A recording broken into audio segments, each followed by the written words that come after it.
Well, round 9 action in the Women's National Basketball League. So Ross travelled to Bendigo, Laurie, for the Bendigo Spirit match against the Adelaide Lightning, and it promised a lot. We knew that the Spirit were in good form. They'd won a club record 9 in a row coming into the game. They're the defending champs, but against this veteran Adelaide lineup, there was always going to be a tough game.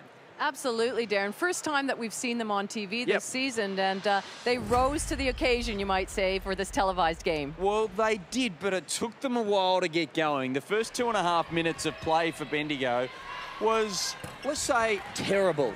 And their coach, Bernie Harrower, told them exactly that after that 2.5-minute period was up when they trailed 8-2.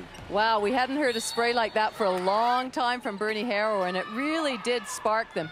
They increased their defensive intensity. They took some good shots, were going after the offensive rebounds, and that's what really hurt Adelaide in that first quarter.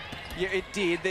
But Adelaide were able to hang around, weren't they? And scores were level at 17 at the quarter-time interval. Christy Harrower was the main mover for the Bendigo Spirit, but Laura Hodges was continuing in her rich vein of form for the Lightning. Well, Laura Hodges did as we expect her to, but I thought there were other contributors as well, Darren. Jess Foley taking some long shots. Angela Marino recognizing that players were going behind a screen and lighting it up. So there were contributors from a lot of different areas. And so Adelaide led by 5 points when they scored the first basket, this basket from Azania Stewart to start the second half.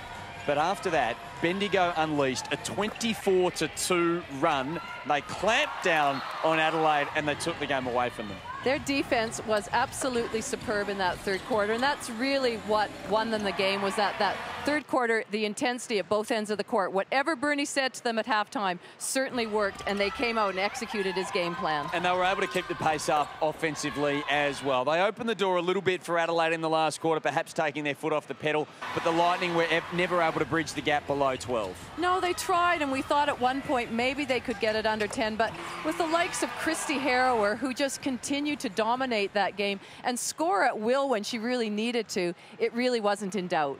Too many turnovers for the Lightning, and they gave up too many rebounds as well against the competition's best side through the first 9 weeks of the season. And the Bendigo Spirit won their 10th match in a row. They haven't lost since the first match of the season. They've won 15 at home, and the Adelaide Lightning today were their victims. Bendigo 78, Adelaide 65.